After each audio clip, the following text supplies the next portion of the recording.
तामाहुस्त्रिगुण व्यक्तिं सृजन्तीं विश्वतो मुखं यस्मिन् प्रोदम idam vishwam yena samsarate puman. So here the Avadhut Brahmana is continuing to describe what he has learned from a spider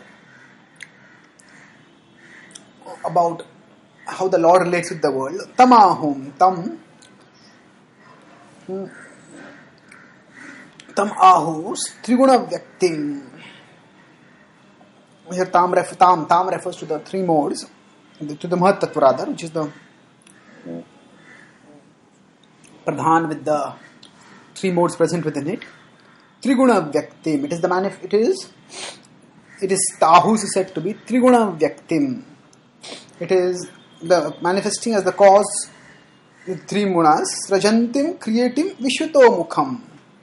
So the various manifestations within the creation, it creates them. Yasmin Protam Idam Vishwam. So Yasmin means within this, within what? Within that Tam. Protam Idam Vishwam. Within that is arranged this whole universe. Yena Samsarate Puman. And within that, Puman, the living entity, undergoes material existence. Samsarate. So this verse talks about how the soul is trapped in material existence. And vital in understanding this trapped nature of the soul is to recognize that actually the soul is transcendental, and there is a whole universe created for the souls, for those souls who want to play with matter, to facilitate their desire for playing with matter. This whole material existence is created. So this material existence is actually the foundation where the soul interacts with matter and delights in matter. Now, if we look at the three modes of material nature, what are they exactly? And how do they form the arena wherein the soul samsarate? And what is the connection of all this with the Supreme Lord? In the Bhagavad Gita, the word Brahma is used even for material nature. It's not only used for Bhagavan. It is Brahma Mahadyonir Aham Bija Pradapita. So Brahma is the Mahadyoni, the great womb in which all living beings are injected. So at one level we have to understand the non-difference of the absolute truth from everything. So that same absolute truth, Brahma, manifests as the spiritual Brahman. It manifests as the unconscious matter, Mahat Tattva, and it manifests as the conscious Jivas. So at one level, when we are focusing on the non-difference, you have to understand that everything is Krishna. And when we want to understand when we are focusing on the difference for the purpose of relationships, then we look at how each of them is distinct. Now in this case, while explicating the relationship between matter and spirit, or between the world and God, one of the questions that comes is, this is a fundamental question in Vedantic debates, that if God is good, then why is this world, which is a place of misery, there at all? Now how can the all-good God will create a world which is filled with so much misery? Or this could be called as the problem of evil. But in this particular context, it goes deeper. Normally the problem of evil is defined as why is there within this world, why is there evil? So why are there small children die sometimes? Why do people get extremely painful diseases? Things like that. But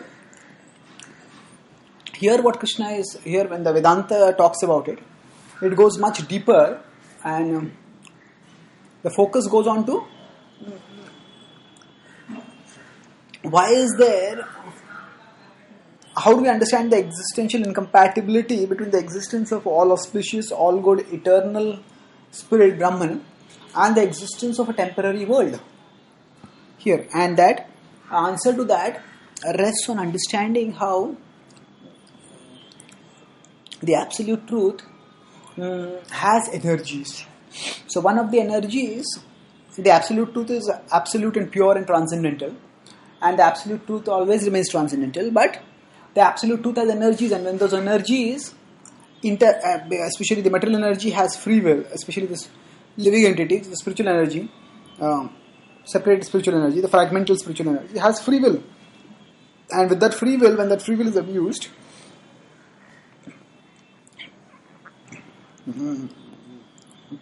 so this is the understanding that there is this living entity who has free will, and when the free will is misused, then that can lead to deleterious results. That can backfire and cause the living entity to do things which lead to evil. So the evil in the world is not because of the nature of God. It is the nature of the energy. It is due to the misuse of the energy, misuse of the free will by the energy of God. So now for the very existence of free will requires an arena where free will can be executed. Otherwise, if there is no such arena, then the existence of free will becomes meaningless. You say a child wants to play, and you say you can play, but then there is no playground to play. There is no place at all to play. Then the freedom for playing has no meaning. So like that, the soul who wants to play, independent of God, needs a place where at least the illusion of independence can be there. And that illusion is the material world. And it is comprised of tamahus triguna vyaktim.